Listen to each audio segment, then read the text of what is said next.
I just always loved it. So I always wanted to get involved. And then when I was 9 years old, Bill Apter moved into my neighborhood. He's like, hey, I'm doing this YouTube show. Why don't you come down every Wednesday? I just do a little YouTube show. Come down and host it with me. Afa gave me advice that was, you have to have an ego. I just kind of reached out, and then he just offered me ring announcer. I would sit next to Al Snow and watch an entire show while he would tell me what's going on. I just kept putting them over. We did that, and I think there was just some chemistry. They don't need a mouthpiece, but that's not what I'm here for. Without them, there's no way for anyone to know what I can bring to the table. They're a legit team.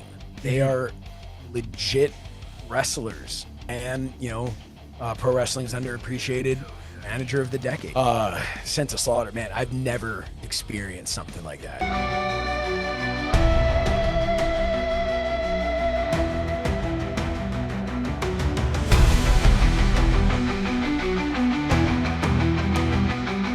Ladies and gentlemen, hosted by Coach C, Chris Sanders, this is Best for Business.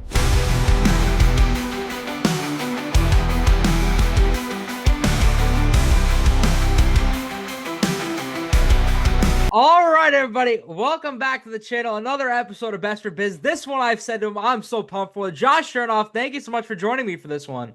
Oh, man, thank you for having me. I'm excited to be here. I'm pumped for this one. I was telling you, I was buying iTunes cards at like 12 years old to buy pay-per-views off Fight for WrestlePro. So to have you here, man, all these years later when I'm 20, thank you for everything. Well, that just made me feel incredibly old, but thank you. I appreciate it. Now, I know I listen on the Wrestling Hour. I hear bits and parts of it, but for you, what was it about wrestling that you wanted to get involved with? Oh, man, I just was a lifelong fan. I think as soon as I saw wrestling as a kid, my earliest memory of it is actually, for whatever reason, my earliest memory is like the Berserker. I remember because I remember the Viking first had wrestled, and then they're like, and next week the Berserker, and I'm like, oh, I can't wait to see who this is. And then it was the Viking. They just changed his name, but that's my earliest like memory that I know I can go to. That's not the first wrestling I saw.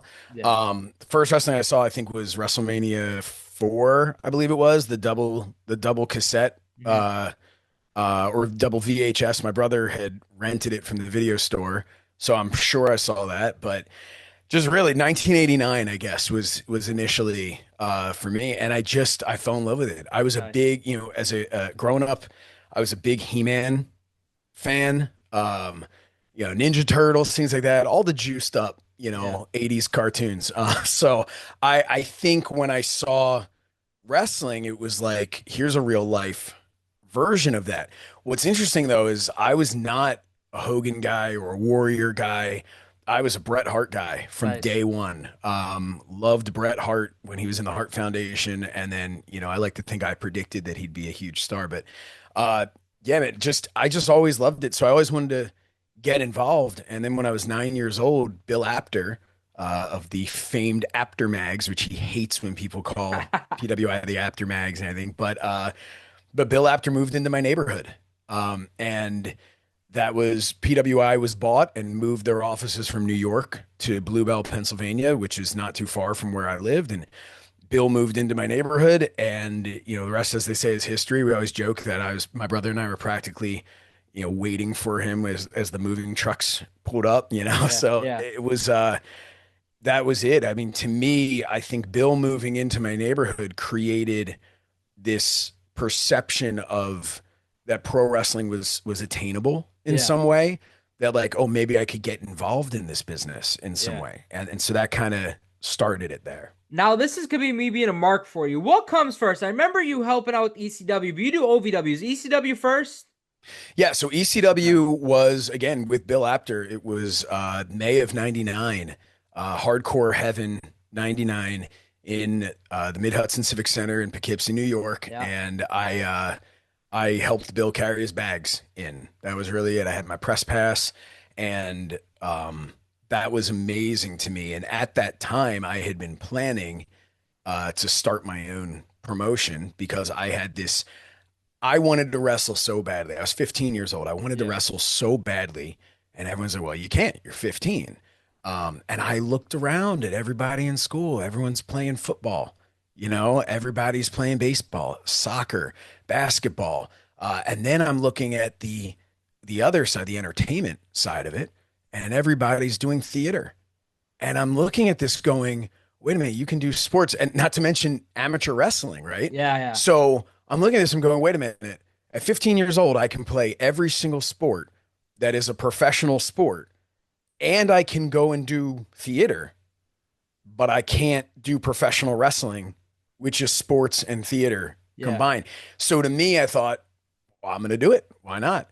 And so, yeah, so June of 99, 1 month later after ECW there, I started the Teenage Wrestling Foundation. Nice. And we got insured by the Boy Scouts of America, even though none of us were Boy Scouts. Love it. Managed to get insurance through them. And yeah, started doing shows with great character work, horrendous in-ring wrestling, but it wasn't about that. We were kids, so it was just, but we rented the ring from Jim Kettner at the ECWA, and then after that, rented it from Afa, the Wild Samoan, who I know I'm jumping all over here, but Afa would go on to be my trainer. Yeah. So it all tied together there. When you talk about playing sports, like what positions were you for these sports? Were you a quarterback or something? Yeah, I was audience member. It was no, I wrestled in high school. I was captain of my team. Nice. And I played football for not even a cup of coffee. Like I sipped the coffee, but it was still hot. Yeah. And then I switched schools, and the school didn't have a football team. So I was like, well, that's not going to happen.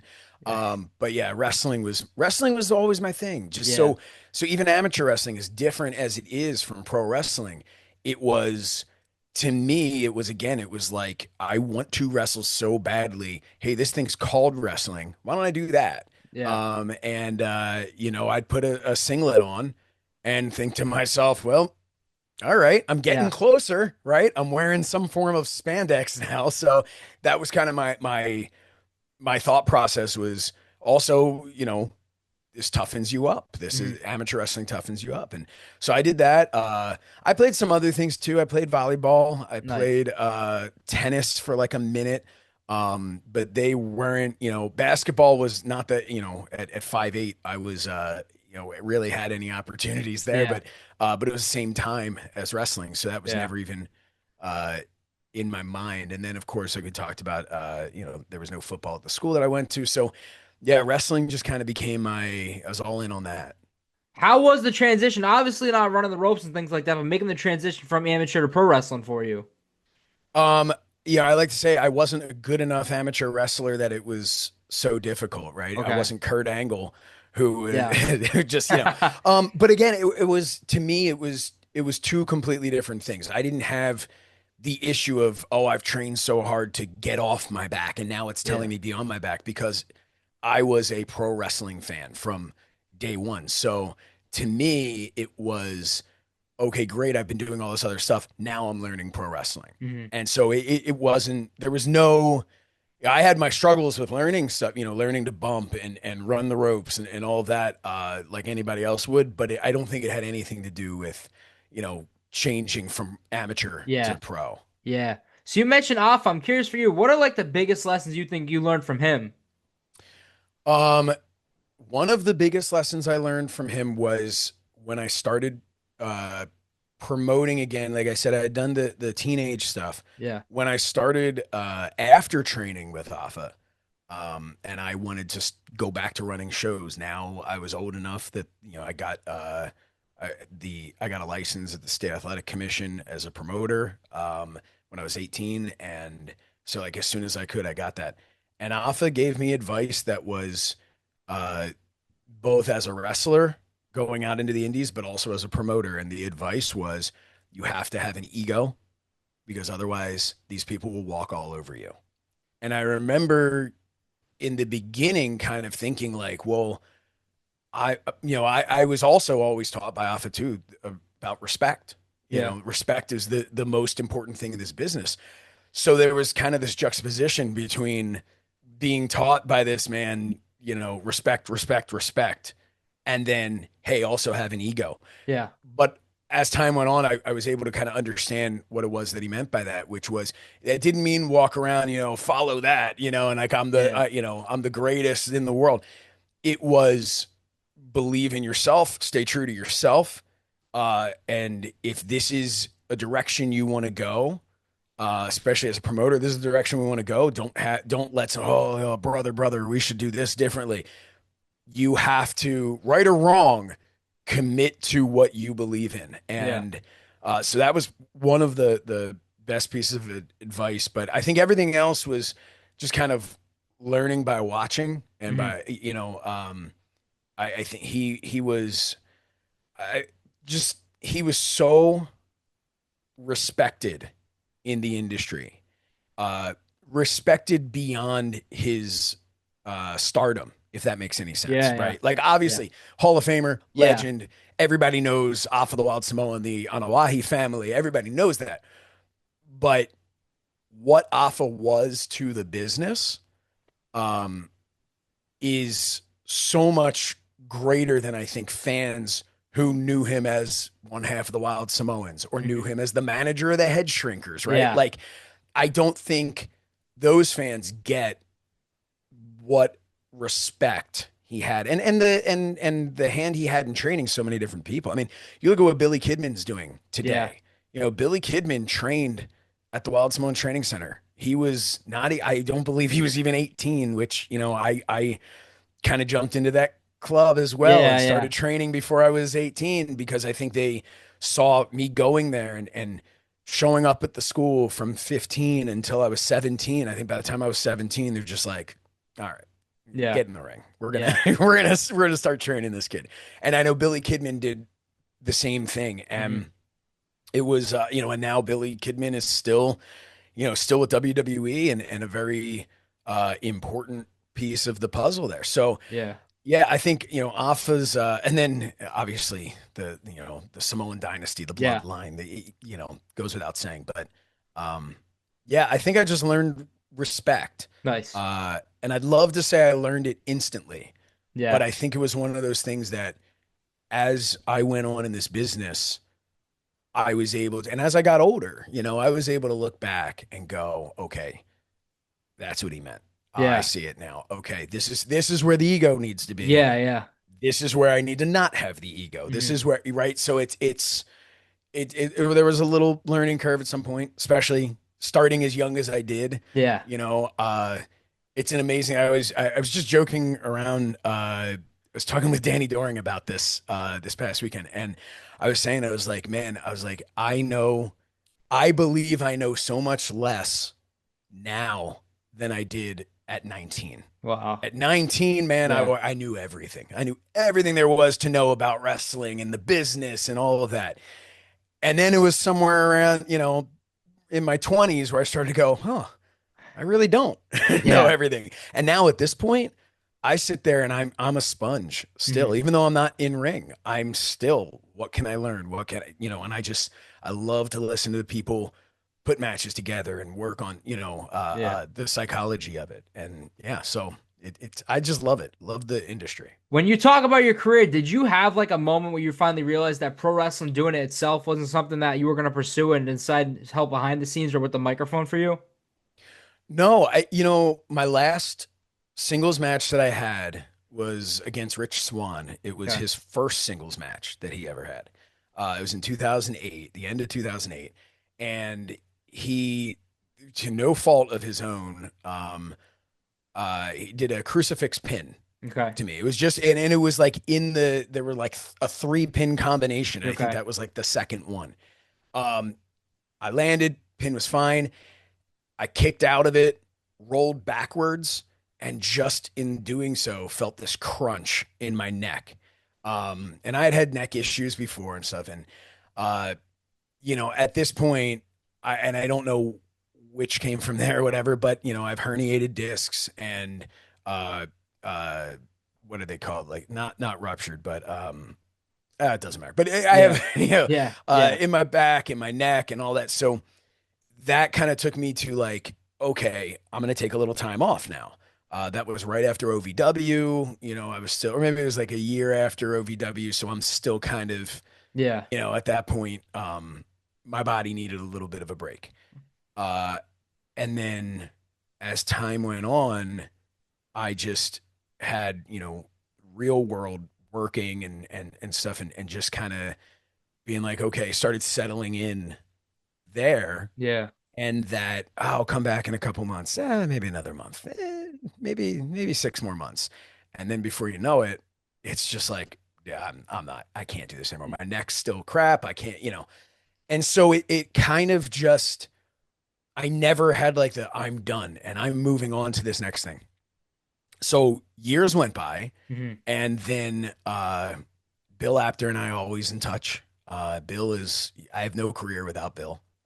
No career in any stage of my career without Bill. Yeah.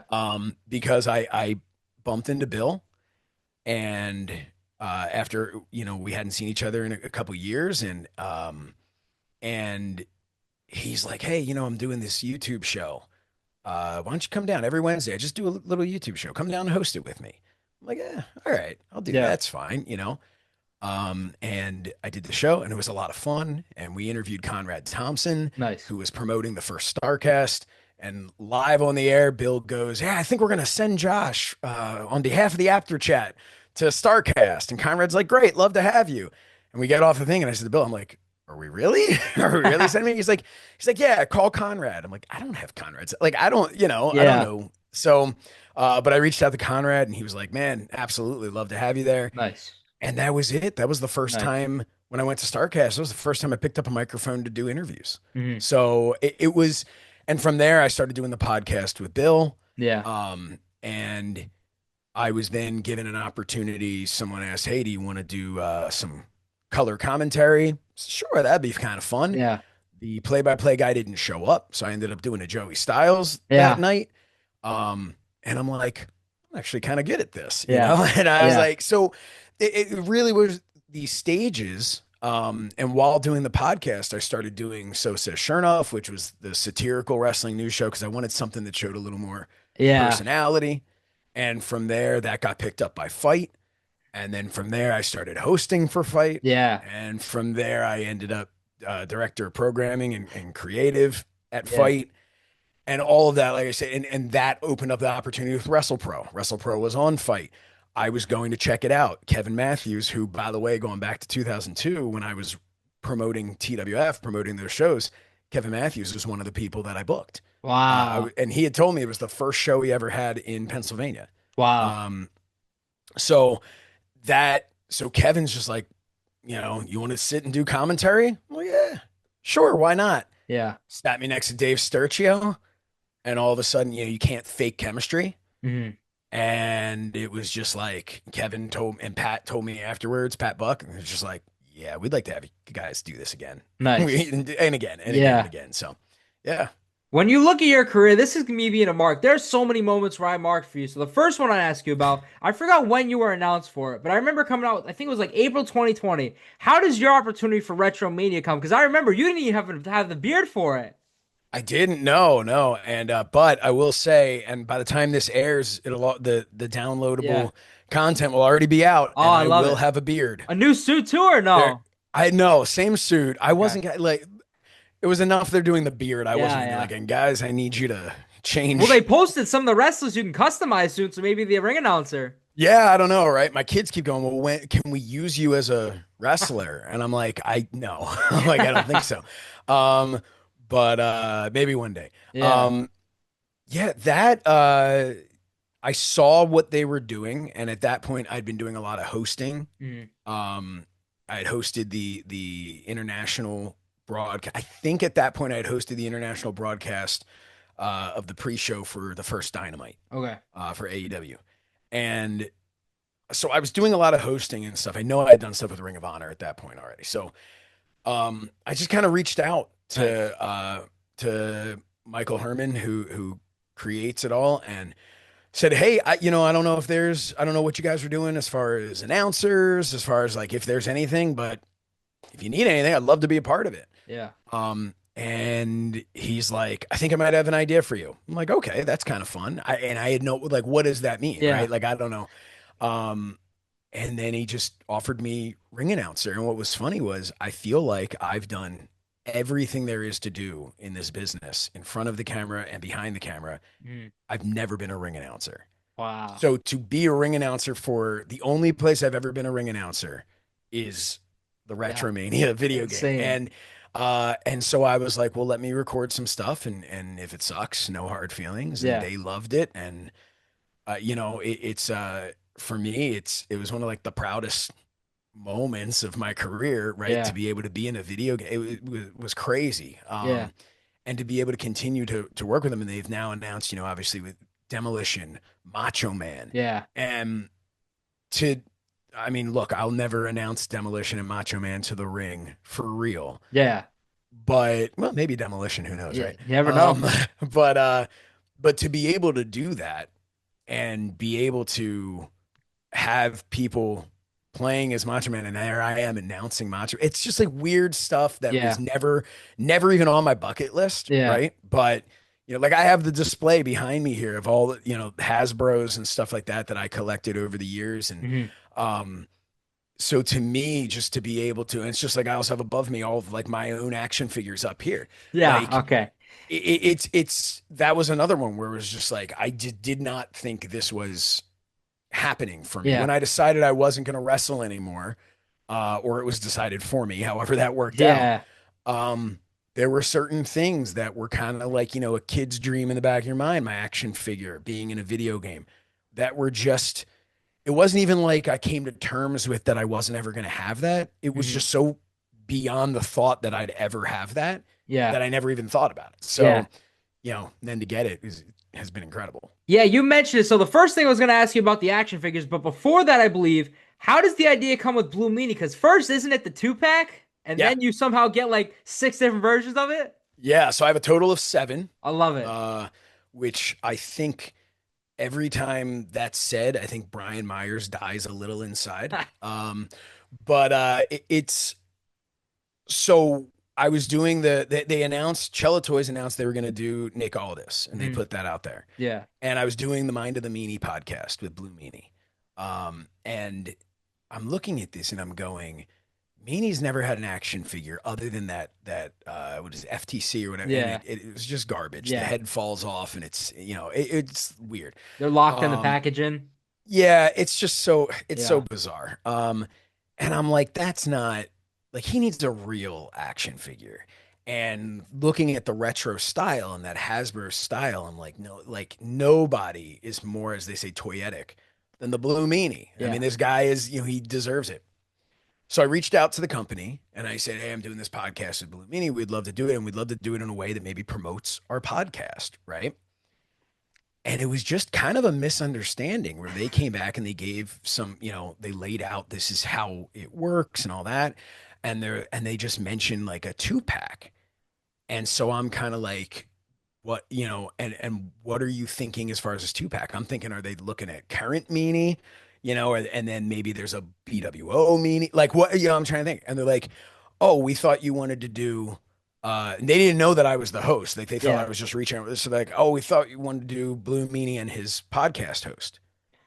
And I'm like, yeah, that's exactly what I meant, and so it never like, because again, it was one of those things like it never in my mind was I think like, oh yeah, sure, they'll start with Nick Aldis, then the next 2 they make will be Blue Meanie and me. I love it. Right? Yeah. I'm like, what? Yeah, That's that's ridiculous. insane. So, but they offered, and man, those sold like crazy. Yeah. And for me to not only have my first action figure, but to have it with a legend in wrestling like the Blue Meanie, Mhm. and somebody who I grew to just, love as a human being because just working with him, and he's such an incredible person.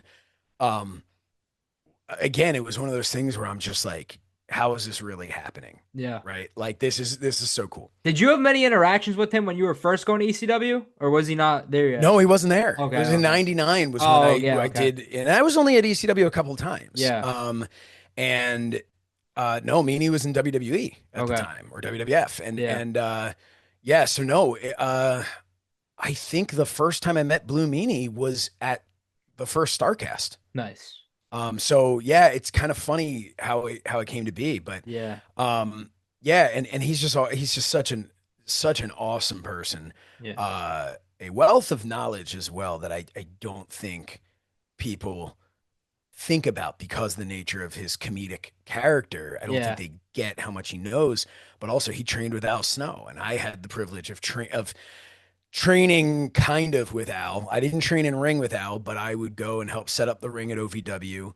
And before I was wrestling on the house shows, I would go set him up, and I would sit next to Al for months. You know, what, 3 times a week for months? I would sit next to Al Snow and watch an entire show while he would tell me what's going on, ask Mhm. me why what's happening is happening, and like I learned more in just sitting next to Al than anywhere else, Nice. than I ever did in the ring. Yeah. Yeah, so that was incredible. So, and that was another thing that Meanie and I were able to bond over is, our love for Al Snow but yeah, I think, going back to the figures with that, it was, so the next step, what happened was Chella came to me and said, "Hey, do you want to do, um, a solo one?" And I'm like, number one, yes. Yeah. Number two, I don't know there's a market for a Josh Shernoff action figure, Yeah. right? Um, so I said, but I have an idea. And I went to Fight and I asked Mike Weber, who was became Yeah. my boss at Fight. And I said, what would you guys think about kind of doing like a Fight specific, branded action figure? And it's me, and it's just using the mold from before. That's right. Yeah, and I'm like, what if we do that, and it becomes kind of people can take me to the shows, Yep. and so and they can get like credits towards watching pay-per-views on Fight or whatever by tweeting out that they've got, hey, Josh is here, and like Yeah. whatever it was, Yeah. and that was all in the back of the package. Unfortunately, uh, the person who was doing the marketing at the time at Fight, well, I'll politely say, was not good, and never delivered. And the Wow. social media guy was crap too, so never delivered on that. So people would tweet it out and do things, and Fight would not give them credits, Okay. which was, a problem because that reflected poorly on me as Yeah. Yeah. well. But so I always tried to. Sometimes I would then, which I'm sure I would have gotten in trouble, but I don't work there anymore. So, Yeah. but I would then be like, hey, can I get like a free code for this to watch whatever? And then I would send it to the people who had Right. Yeah. who had posted stuff because I'm like, listen, let me see what I can do to help you. But Yeah. and then from there, those sold great. And then when I started doing the stuff with Premier Streaming Network Yeah. and Premier Wrestling and all that, which is what these figures are, they came to me again and said, "Hey, would you have any interest in doing more?" And again, I'm like, there is no market for for more figures. But they told me, they said, "Well, we could do 500 of them, and if we do 500, they don't all have to look the same." And I was like, so how, and then I thought to myself, well, okay, now that creates a little bit more of like a collect them all type thing. Yeah. So each one's representative of a different uh, event that I did, or different, tie that I wore, or jacket. And some of them are like my manager Mhm. style. Some of them are commentary. Some of them are just, hey guys, it's me for a premiere. Yeah. And yeah, and that's how I ended up with a Nice. total of 7. And I am proud to say, while we still do have some available, we crossed over that profit point a Nice. long time ago, and Yeah. which still, I'm incredibly grateful for. It blows my mind that like I ever made a penny off of these, let Yeah. alone as much as I have. So it's like it's yeah, it's pretty incredible. It speaks to I think it speaks more to the collectors feeling like they need one of everything, Oh yeah. more than it speaks to me and Yeah. people being fans of my work. But I'm grateful either way. You talk about this is one thing I love about Josh Shernoff. Do you have like the number of ties and suits you own right now? Because I remember like when you got booked for GCW, you got custom on every event pretty much. Yeah, I don't know how many I Okay. have. I sold a bunch when I left Fight. Okay. I sold a bunch to some fans online, um, because they had the Fight logo, and I'm like, and there were a lot of them, and I'm like, I'm not gonna wear them anymore. I Yeah. don't work there. I'm not gonna wear them. So I sold those, and I kept a few. I kept from the original Fight Fest that it was the first thing I did with Fight. Nice. I kept some from like some of the specific events that I was, really enjoyed. Yeah. And then of course I kept the one that is depicted on the action figure. Oh So I yeah. have that as well. But now it's like, man, like I have some hanging behind me. Oh yeah. Trying to think, I have a ton. I mean, Yeah. it's got to be close to 100 all Nice. said, and Yeah. it which is disgusting. Like Are they there's no quick to race. make? Um, Depends on what, like Okay. the one for Ric Flair's last match took longer. I have this woman Renee who makes them for me. She's incredible. I first worked with her when I was wrestling, and she airbrushed my gear way Nice. back in 1999. I didn't know how to get wrestling gear.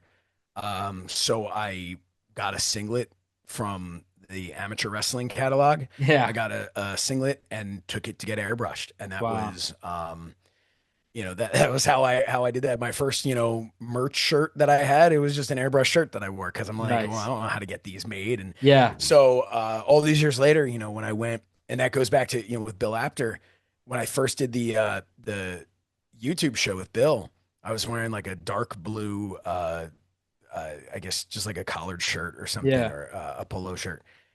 And he's like, "That was great. That was great." He's like, "But you need to stand out. You need a gimmick." And I'm like, "Gimmick, Bill? I'm just Josh Shernoff here. I'm not doing Yeah. the whole character. I'm just having fun." He's like, "You gotta have a gimmick. Gotta have a gimmick." And so I was thinking like, okay, what kind of gimmick can you have? And I'm thinking, Jimmy Hart had all the airbrush stuff, and I used to get the airbrush Yeah. singlets and stuff. And I'm like, what if I do the tie?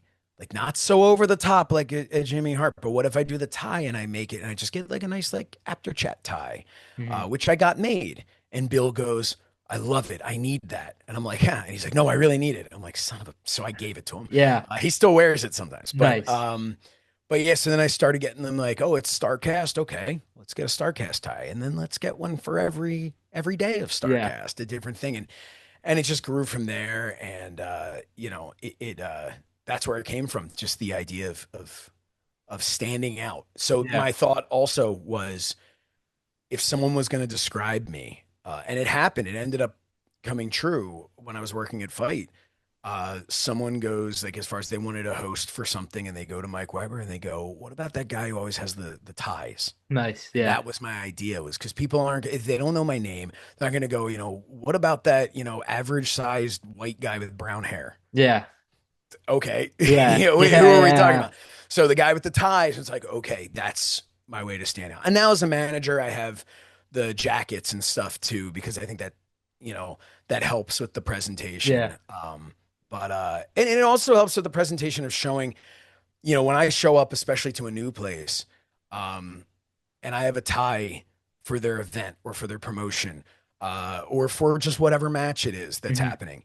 And then I have the jacket and I have a new jacket for different things. That shows an investment that Yeah. I'm making in my, I don't have wrestling gear. So I can't have that's a great way to know if a wrestler takes themselves seriously on the indies, Mhm. is what's their gear look like? How much have they invested right in their body, and how much have they invested in their gear? And that was another thing too, at this point, I'm since this past November, I'm down 50 pounds. Nice. And part of that for me was a conversation with Matt Cardona, where he said something that I'd heard him say in interviews before, Yeah. but where he was talking about the only stuff that he could control. Because I'm looking at him going, I'm not getting the bookings I want. It's not going where I want it to go. I'm happy, but Yeah. it's not going where I want it to go. And he's like, look, I've said it before. When I'm in WWE, the only thing I could control was how my body looked, how my gear looked, and my attitude. And I thought, you know what? My gear's pretty cool now. I got the ties, I got the jackets. I can make sure my attitude's good. I think my attitude's always been really good. Yeah. And I looked in the mirror and I'm just like, man, we got we got Yeah. to do something Yeah. here. And so that was a lot of, you know, uh, I want people to be able to look at me and say, this guy takes himself seriously, takes every day. Like you can only go like, oh man, I'm still carrying some pandemic weight for so long when it's been, half a decade since the pandemic Yeah. started. Yeah, At some point you're like, all right, yeah, and it's yeah. like, oh yeah, but I have kids. It's like, well, your youngest is 5 now. Let's, Yeah. and Yeah. you also didn't physically carry them. So let's not, Yeah. but yeah, so that was a lot of it too. Mhm. Um, re falling in love with training and being in the gym and stuff, which was something that was really important when I was wrestling. Yeah. But all these years go by and you're not in the ring. You don't have to do that in the same way. But now, that's my therapy, man. That's my, Nice. just getting to go to the gym. And that's also where I come up with, so I always joke like my best promos are fueled by a pre-workout Nice. because that's where it starts, Yeah. going in my head. And so, yeah, but that's, again, it's just being able to control the controllable, Mhm. you know, and that's something I could control. So I want to present myself when I'm managing Danny Maff and Sean Donovan. I want them to look at me and go, this is a guy who makes sure that his part of our presentation is as good as it possibly can be. Yeah. And that's, because that's all I can give. Yeah. When we talk about it, you mentioned the pandemic. How was it for you? Because I remember you have your eggs in a lot of different baskets, but for you, how was the pandemic? It was interesting. It was obviously on the emotional side of it, right? Yeah. Like so many other people, uh, I lost family, Hmm. both to COVID and just during COVID, Yeah. where I couldn't be there, and that was, awful in that Yeah. regard. My youngest, I mentioned 5 years old. My youngest was born in June of 2020. Wow. So, my mom, my siblings, they didn't get to meet him until he was a year old. Wow. So they Yeah. live down in Florida. I mean, it would have been different if they were, Yeah. in the Philly area, but so that really sucked. And I remember I had just started a show from a professional end of it. I had just started a show with Fight, a new show called On the Ropes. Hmm. And we had done a few episodes. They were like deep dive Okay. conversations, and one was Jacob Fatu, which was awesome, and Brian Pillman Jr., the Von Erichs, and like it was really like Yeah. really picking up steam. And then we were all lined up with a bunch of interviews for during WrestleMania weekend. We had like a ton of them that we were gonna do, and I was pumped and I was ready. And I'm like, we're gonna have like 2 seasons worth of this show, Yeah. and then obviously that WrestleMania took place in a warehouse, and I didn't go, and that was it for the show. That was done. Um, and I thought at that point, I'm like, okay, that's it. I guess Yeah. this screwed me. What am I? Yeah. How am I? I was really building. I'm not going and doing things at live events anymore. There are no live events to go to. But what happened was, Fight needed to fill their air with something. And that's when they started going, oh, we need to do something. And I said, well, I was doing So Says Shernoff still. And I started doing interviews on the show to kind of fill it in, make it more fun. I'm like, all these wrestlers are sitting at home. Let me start doing interviews. Yeah. Mike Weber comes to me and he goes, so you've got all the setup and tech and all that to do these virtual interviews? I'm like, yeah. He's like, let's rock and roll. Nice. Let's do it. And so I ended up working more during the pandemic Nice. than I was before. And so in that regard, I think that allowed me to become a more recognizable face during that time period for anyone watching Fight. I was, they were forced to see my face all the Yeah. time. And that I think helped a lot. So when the world opened back up, it was like, okay, well, who are we going to grab? Well, obviously we're going to grab Josh. Everybody kind of knows him Yeah. as the face of Fight, and so that was really helpful. And Nice. then again, on the positive personal side was I wasn't traveling. I wasn't having to go to work. So I got to spend the most time with my youngest out of my 3 kids, uh, at that age than I did with my other two. Hmm. And then I got that time with all of my kids. And it was, and that I look back on, you have to always try and find the good in these Yeah. things. And the good was that time that I got to spend with my family. I wouldn't have had that time Yeah. otherwise. So it was, I mean, that's how I got through it. Yeah. It was tough for sure. Hmm. Um, I did gain a lot of weight, like I said, because it Yeah. was, you're doing these interviews and I'm doing it and I've got my shirt and my tie and my jacket and my gym pants. Yeah. Yeah. So it's all elastic, baby. And there's no, Yeah. so the first time it was like, all right, you got to go to this event and do it. And I'm like trying to put my suit on. I'm like, well, this is not good. So, Yeah. I think we all kind of went through that, but it was, yeah, I made it through. Thankfully, had fight to give me Nice. that opportunity. Yeah. So we talk about you and Dave Sturchio, the chemistry you guys have. I'm curious to wrestle now. What was the original idea and what happened to it? Because it seems like right now we're just on a hiatus or something. I think it's just I just despise him as a human being, Oh, and okay. that's Okay. no, Okay. Yeah. no. Dave's great. Yeah. So we did this after our first we call first season. Yeah. We stopped at Mania. We came back at SummerSlam. Okay. What's happened this go around is Fight Factory Wrestling has taken up a lot more of his time. Yeah. My fandom takes up a lot more of my time. We have other projects that probably will be announced by the time this airs, Yeah. but I can't really get into Yeah. it yet. But other sides of my fandom, one that I will share is that we own the rights to the Premier Nice. streaming network Nice. library. Nice. So by the time, I mean, already as we're recording this, you're already there's some stuff on there, but there will be a subscription model so Nice. people can go back. All the people who were like, "Oh, what happened to Premiere?" Um, we have that library, so that's all going to be on there for people to be able to enjoy as not a streaming network. My fandom's not a streaming network, but it's something else you'll be able to have contributing to these events where it's really all about fans adding their photos and Yeah. their videos and documenting their own fandom, hence the name. So, Yeah. um, but yeah, I think, we also, Dave and I did a pilot for Triller, and which was well received, but I think their company is not in a position to move forward with anything at this point. Okay. So we'll see how that shakes out. But Yeah. so we got busy with a lot of other stuff. And I think for us also, we don't want to just be another podcast that's just out there. And so it's always kind of been like, okay, how can we be a little unique? How can we.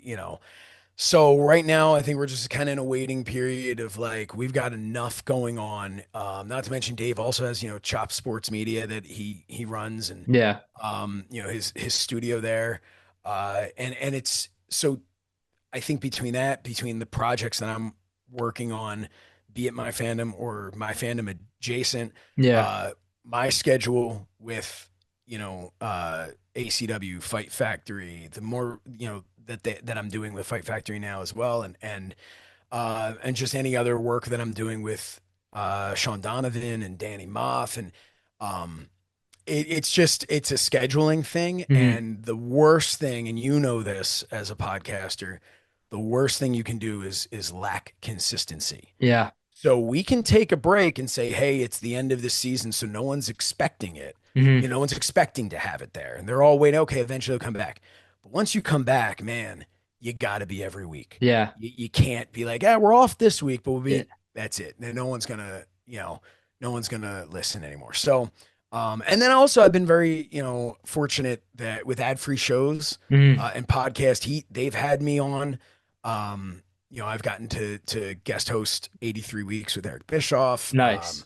I've gotten to do I did a fun thing with D'Lo Brown, Totally Blanchard. So again, it's like, it's Making the all good about out of it, like you say. yeah, but it's all Yeah. about scheduling and making sure, when I commit to something, I want to make sure that I'm completely committed to it. And Yeah. there's been talk about another podcast as well. Nice. Oh boy. And I don't know if we're going to do it or Yeah. not because myself and the talent are really, we were presented this idea but it's just, again, it's a matter of, it's a time commitment to do Mhm. that stuff.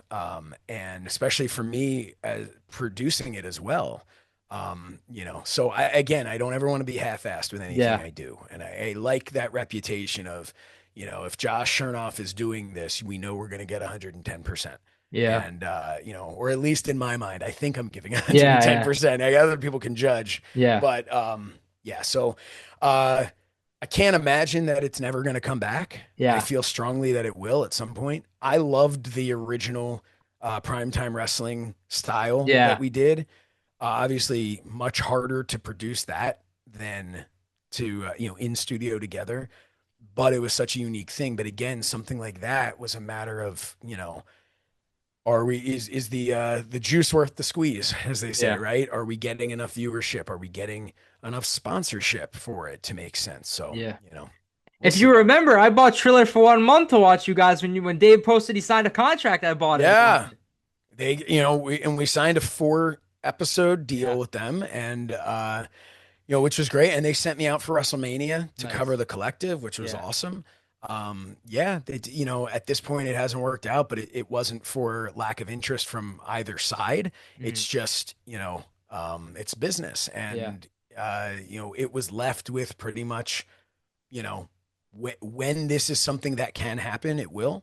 Mhm. It can't happen right now. And so, if the stars align, and Yeah.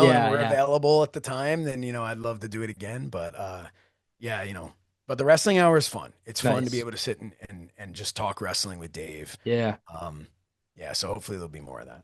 When you talk your career, I'm curious. I watched Sean Donovan, Danny Maff growing up all the time, and I'm curious for you. They finally make a team sent to Slaughter. What is it about those guys that you aligned yourself with? Because obviously, Rest Pro and the whole industry around you, stacked roster. But what is it about those two guys that you felt aligned with them?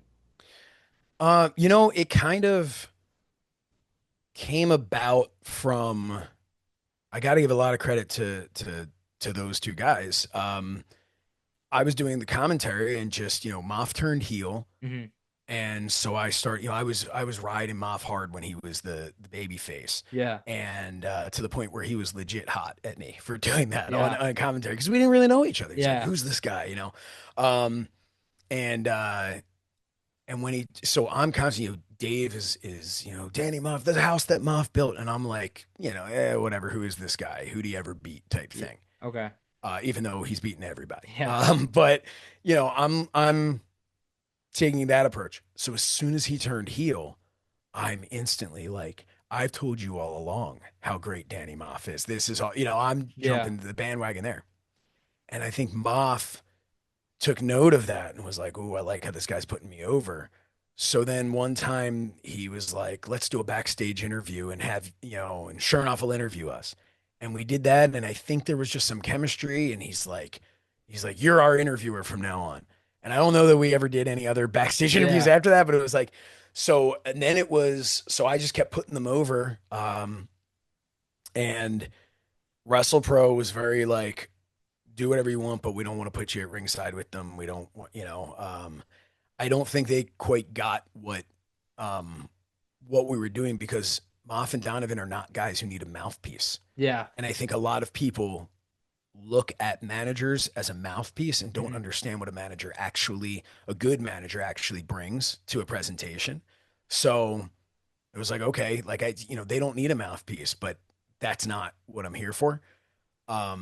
So it was ACW that said, we'd like you to manage Sense of Slaughter. And I said, yeah, let's do it. That'd be great. Nice. And that gave me the opportunity, and Moff was really like, yeah, I don't want to do all these promos. I don't want to do it because Moff's the type of person can he talk? Absolutely. Yeah. I mean, he's as real as it gets. Yeah. Donovan as well. But there's a difference between them going, we're going to kick your ass, and me going, I'm going to send them to slaughter you. Right. Like Yeah. this is allow me to articulate why these guys are going to do it and then let them speak through their actions. And so as time went on, we were able to develop that more. And I really give so much credit to those guys too, because, I've joked with them, like without them, there's no way for anyone to know what I can bring to the table because like I said, like what kind of a reel am I going to put out as a manager? Me standing at ringside? Oh, and check out this clip of me banging on the mat. Yeah. So it's like being able to cut these promos on their behalf is great. And being able to also do that without putting myself over, all of these promos, if you watch them, they're not about me. No.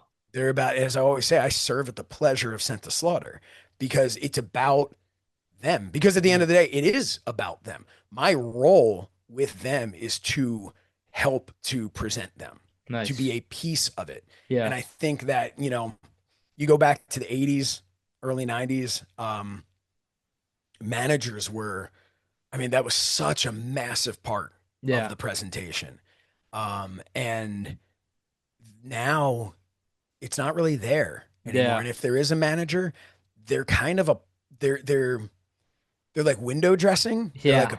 a part of it. It's like, oh, we'll give them a manager because that'll be kind of part of it. And it's like being a manager, I look much more to the Paul Heyman style of it. Like Mhm. I'm a real life manager for them as well. Like what can I do for them? What type of merchandise can I get going for them, t-shirt wise and stuff, and 8x10s, and and how can I sell it for you guys so you don't have to be out there at a table? Let me be at the table.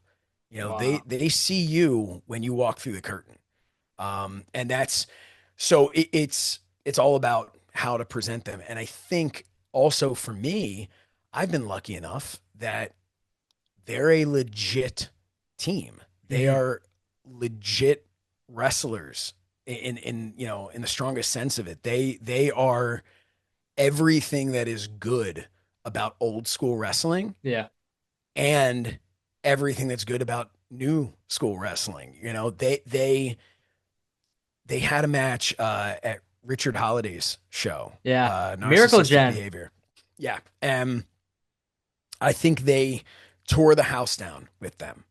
And it was an opportunity. And I don't know when that's going to air, but when it does, man, you got to watch that because they proved then that they're old school, Yeah. that brawling style and everything, but that's just who they are. That doesn't mean they can't work with these other guys. And they were able to just put on a show and a performance uh, that I think was match of the night, Nice. and that I think showcased Miracle Gen in a way that they hadn't been showcased before, Mhm. because it also showed a toughness of them to be able to hang with guys like Sense of Slaughter. But it also showed that Sense of Slaughter, they're not. I was very impressed with that match. I really was, Yeah. and um, so yeah, I just to me, I'm lucky. Yeah. I don't have my plaque right now that I was awarded as manager of the decade because it's still in my bag because I had it at the show before, so I don't Nice. have it sitting Yeah. here with me, and I'm so sorry that I That's don't. okay. Yeah. But I am, pro wrestling's underappreciated manager of the decade, and Congratulations. that Amazing. thank you so much, and Yeah. that means the world to me. It's the greatest award I've ever received, and and I take that very seriously, for as Mhm. seriously as you can take what that is. I take it seriously because Nice. that was an investment those guys made in me. And and I think that they know that I would do anything I can for them to Nice. continue to, to build them and let them get the respect that they deserve because they've worked so incredibly hard in this business. And I think they both have been shown a level of indifference Mhm. from the business that is mind blowing when you know how talented they both are. Yeah. Maff obviously has the bigger name in the industry. Um, but dude, Donovan Yeah. is his mind is so good for this business. Like he just gets it. He can take things and just, think about it and then just turn it into something that just you're like, oh my God, how did we not see that? Yeah. And he just, he trains students at Create a Pro. Yeah. Um, he does not get the credit that he deserves for how damn good he is. Yeah. And then yeah, so I just, I'm fortunate to be with them. Whose idea was the guiding light? Uh, that was Moff said it in a Okay. promo. Okay. Um, and I first heard it and I'm like, I don't know, whatever. Yeah. Yeah. And then I like let it simmer for a bit and I'm like, okay, we can run with this. I Yeah. like that a lot. And Nice.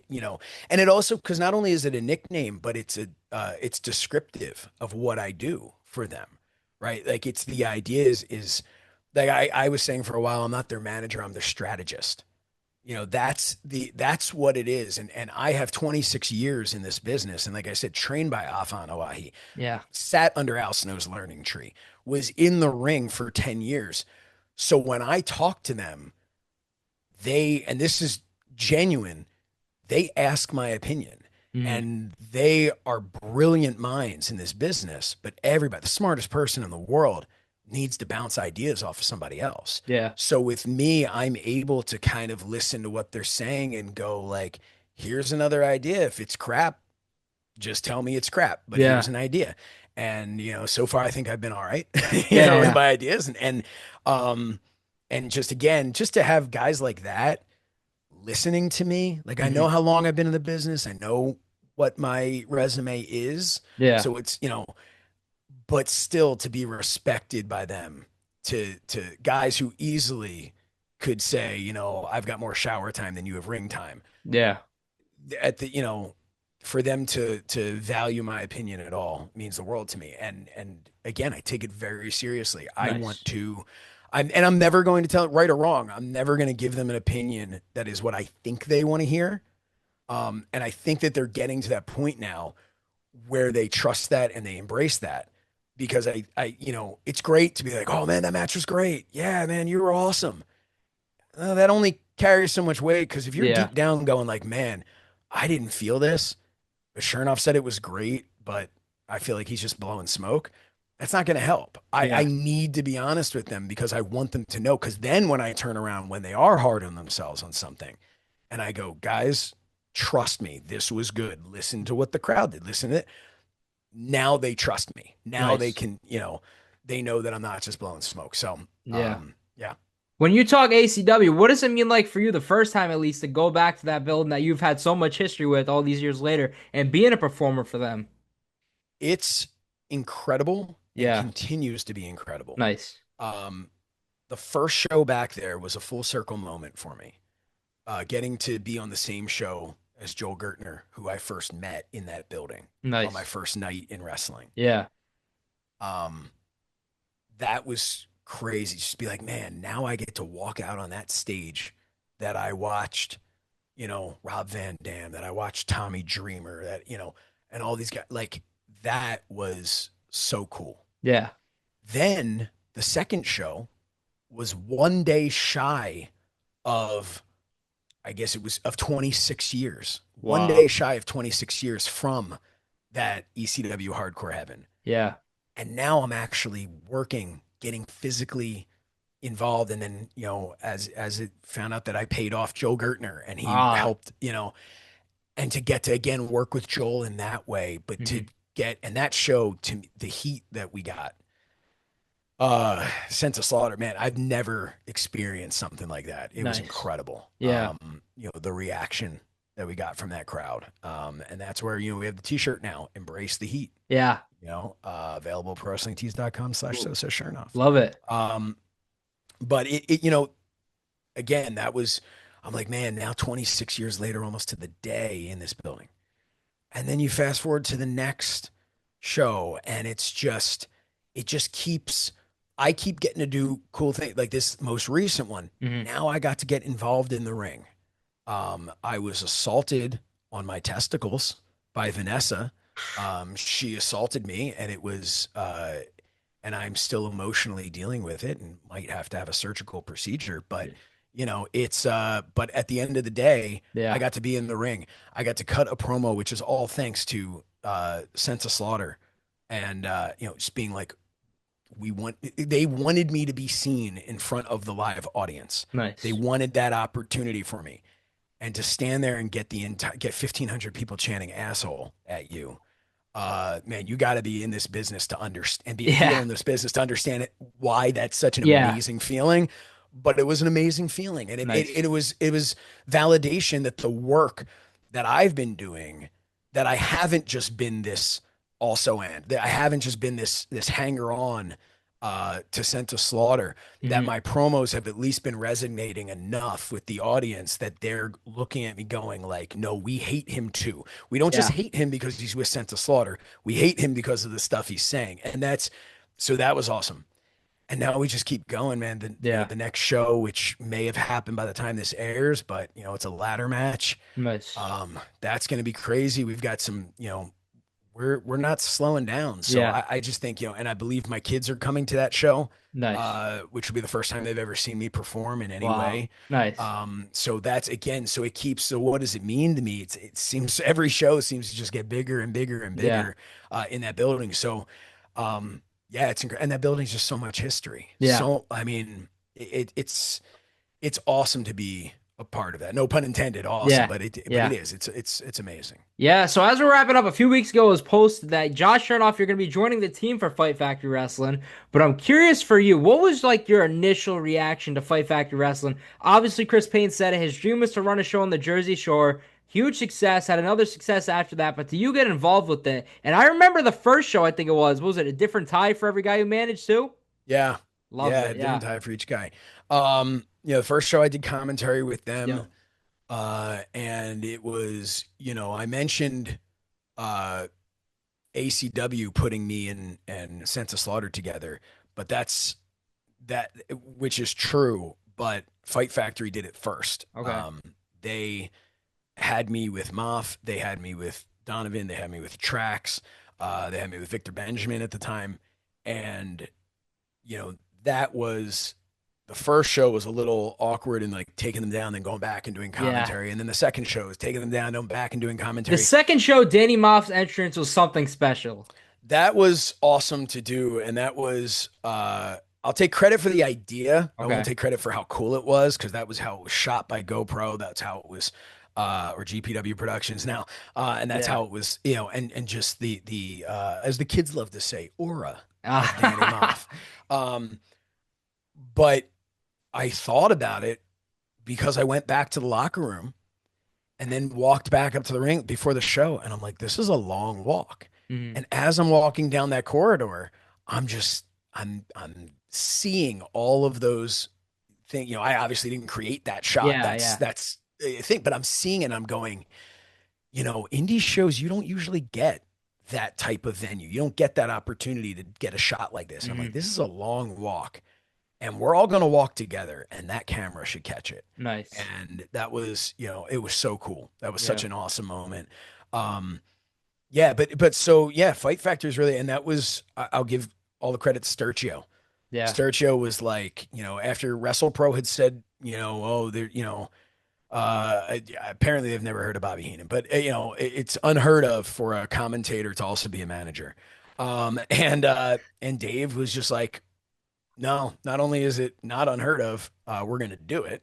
Yeah. And I think Dave really saw the value that I brought to those characters, to the presentation of them, and, which meant a lot to me. And I think, so Fight Factory, that first show, War on the Shore, was so cool. Yeah. I thought the second show was cool too. I know the house wasn't what they wanted. Knuckle Brawl, yeah. But it was really great. War on the Shore 2 was awesome. And now, the next show coming up at Starland Ballroom is going to be huge. That's going to be such an amazing event. I know already some of the matches that are booked, some of the talent that's booked. Yeah. By the time this airs, you'll know it too. Yeah. It's going to be really, really good. And they've gone out of their way to really try and present, as best they can. There's a lot of politics involved, especially when you're doing stuff, with NWA and things like that. But they've tried their best to present Maff and Donovan and myself in a way that that maybe some other places wouldn't. And so that's been really refreshing. Yeah. And then for them to come to me and ask me if I wanted to be more involved, more legitimately involved with them, and taking my, wanting my creative input on things, and that's awesome too. That means a lot to me, because this is their baby, you know, so to want me to work alongside them is really cool. I think I know what their long-term plans are, and I think that they can achieve them. And I think that if they can pull off the what they're planning long term with Fight Factory as a whole, with this promotion and this business, I I think it will be a really important piece of independent wrestling. And Nice. I think that, because you have a lot of people who are coming up in independent, right? These are indie guys. Yeah. And, for indie guys by indie guys, Yeah. so um, yeah, it's been awesome to work with them. It really has. Yeah.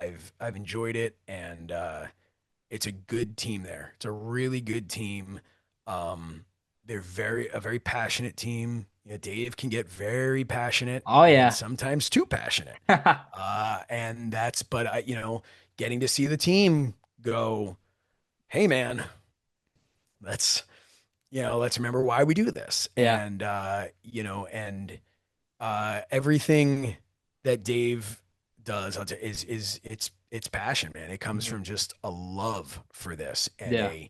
a need that I think we all have to be a part of this. And Chris Payne um, is so creative too. He's responsible for so much of, I mean, the way War on the Shore looks, Yeah. the sets, the things that, like, I mean, that's his, the belts are just, and I've seen the tag belts, what they're going to look like, and Yeah. they're sweet. And it's, uh, it's cool. It's really, I will say shout out as well to ACW, their tag belts, getting to hold those up close Yeah. and personal. I mean, I mentioned before, Bret Hart was, in the Hart Foundation was my first like number one guy. So to have championship belts that resemble that style Yeah. and getting to hold those, that's just so cool. But yeah, but no, Fight Factory, I'm very proud to be a part of it. Um, and I just think, they've partnered up as at this point, the press release will have already come out with them as a premier promotion on on the Yeah. My Fandom app, which means that their shows air on there, that you can get their pay-per-views on there, that they're included in the subscription base. And you'll be able to watch all of their events on the My Fandom app, which is really cool Yeah. to be able to partner with them and take, and Dave's done a ton of work for us with My Fandom as well. So, to kind of marry those two things together has been really cool. And it's nice to be able to see, um, when Freddie Prince Jr. came on to My Fandom, his big thing was he wanted to be a part. It's when he came onto the streaming service originally was, how can I get involved with indie wrestling? How can I learn about indie wrestling? And how can I help better indie wrestling?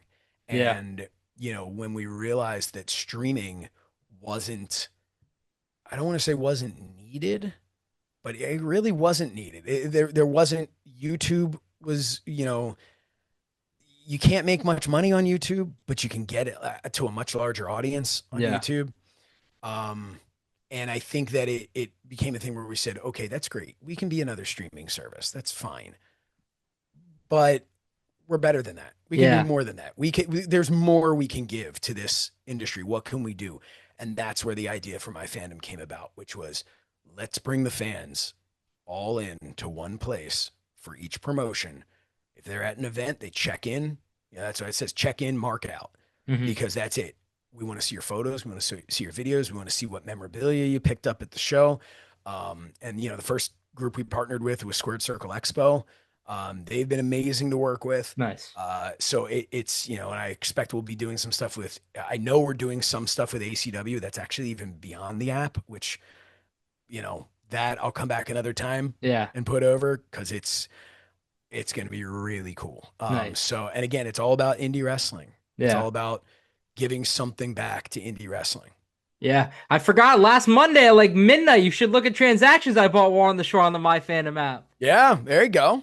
So I'm curious Thank for you. you, Josh. I want to thank you for doing this. I told you this is going to be one of my favorite interviews. I'm so glad we got to make this happen. However, I've ended every interview the same. Now, the day you decide it's all done in pro wrestling, which obviously isn't happening anytime soon, but the day you decide it's all done, what do you want your legacy in pro wrestling to be? Um, someone had asked me that before uh on another podcast. Yeah. Like, what do you want your legacy to be? And theirs was more, what do I want my legacy to be, not in wrestling or whatever, Okay.